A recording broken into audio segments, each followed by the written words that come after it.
Sawasdee, thank you for joining us for the evening edition of NBT World Brief right here on NBT and NBT World. York, The Royal Thai Armed Forces have released a report from the ASEAN Observer Team to Thailand, or AOTTH, confirming that the landmine which injured a Thai soldier on November 10th at Phumakhua in Srisakhet province was newly planted. This contradicts Cambodia's claim that the explosion was caused by an old mine from previous conflicts. AOTTH investigators conducted a detailed examination of soil conditions, mine placement, and burial marks, identifying the device as a PMN2 anti-personnel mine that had been recently emplaced. Patterns from previous border incidents matched this finding, showing fresh burials rather than remnants of older stockpiles. Joint engineering units working with AOTTH also detected signs of additional mines in the area, delaying clearance operations due to safety concerns. Using GPS coordinates verified by mobile phone tools and official topographic maps, investigators confirmed that all mine locations were within Thai territory.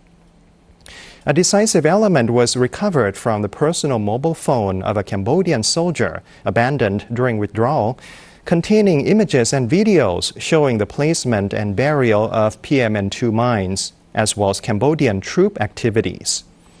AOTTH deemed this direct evidence of recent Cambodian mine planting inside Thailand.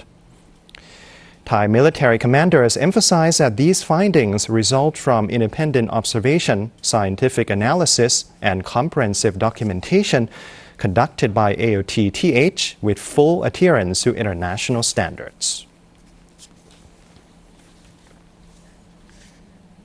Security along the Thai-Myanmar border has been heightened after a mortar round fired amid intense clashes in Kayan State landed inside Thailand, damaging homes in Tak province. Lieutenant General Warathep Bunya, commander of the 3rd Army Region, inspected Ban Mekon Gen in Mae district following the incident. The 60mm mortar shell fell on Thai soil, destroying 5 houses and damaging 1 vehicle, unsettling local residents as fighting in Myanmar escalates. Following the inspection, Lieutenant General Warathep ordered the Rachamanu Special Unit under the Naresuan Task Force to respond by firing a smoke warning round and maintaining strict vigilance. Forces increased patrols, reinforced defensive positions, and closely monitored the ongoing clashes in Myanmar, where both sides remained in close combat, using rifles, machine guns, and grenade launchers. Thai authorities expanded surveillance with round-the-clock patrols and set up temporary checkpoints at natural crossings to reduce risks to border communities. Additional support weapons have been stationed at strategic locations for rapid response if cross-border fire occurs again. The operation is bolstered by long-range unmanned aerial surveillance, counter-drone teams, and long-range patrol units. Further equipment, ammunition, and monitoring technology have been deployed to safeguard residents near the conflict zone. Government agencies, military units, and community groups in southern Thailand have joined efforts to provide rapid relief to families affected by severe flooding. In Ranpibun district of Nakhon Si Thammarat, a relief center was established at the Ban Nai Klong Sufficiency Economy Learning Center, serving as both an evacuation site and field kitchen. Local residents, supported by the 105th Artillery Battalion at Wachira Wood Camp, are preparing and delivering meals using high-clearance vehicles and flat-bottom boats to reach isolated flood-hit communities. In Phuket, residents have been donating essential goods at a collection point near Putjaw Shrine in Mueang District. These supplies, especially targeted for flood-affected areas like Hat Yai in Songkhla, will be packed into 300 relief bags and distributed through networks of shrines, spirit medium groups, and motorcycle clubs to ensure aid reaches those in need. The Department of Royal Rainmaking and Agricultural Aviation is playing an active role by transporting supplies via CASA aircraft as part of an urgent relief mission. This includes 100 relief bags from the Agricultural Land Reform Office and 1,300 kilograms of rice from the Marketing Organization for Farmers, aiming to reach flood victims across the southern provinces swiftly. The National Economic and Social Development Council, or NESDC, reported a 0.5% decline in employment in the third quarter of 2025, totaling 39.9 million workers.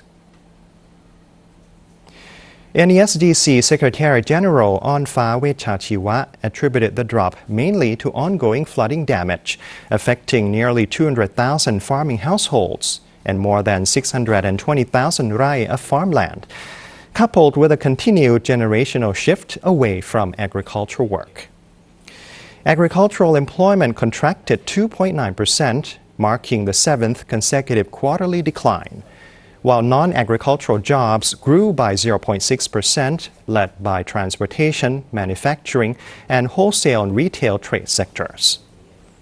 Household debt showed modest improvement with a 0.3% decrease in the second quarter to 16.31 trillion baht, reflecting tighter lending standards amid weaker credit quality. The debt-to-GDP ratio eased to 86.8%, marking 6 straight quarters of decline.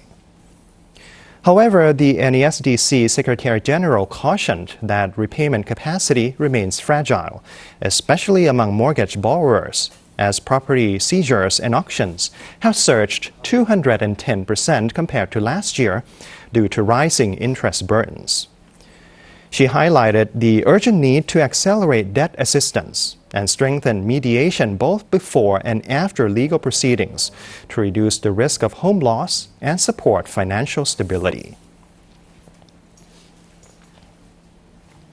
Northern Thailand experienced its first frost of the year as the cool season deepened, with Doi Intanon reporting a notable drop in temperature, marking a shift from heavy southern rains.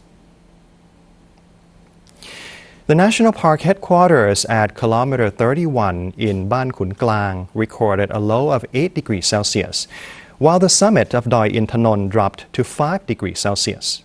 Grass surfaces at the summit cooled further to 0.7 degrees Celsius, and Gyu Mepan recorded an early low between 3 and 4 degrees Celsius, breaking its annual cold record.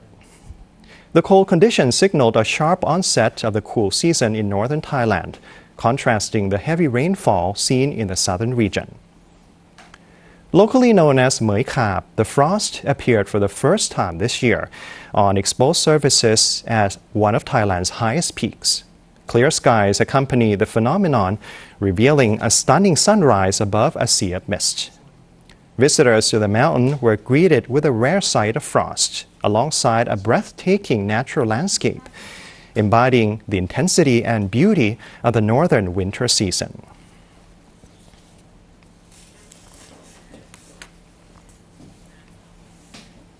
And that's a wrap for the evening edition of NBT World Brief. Stay updated with the latest developments right here on NBT and NBT World. And for more stories, you can simply scan the QR code on your screen to access our full coverage across all media platforms. And now let's get back to our main anchors.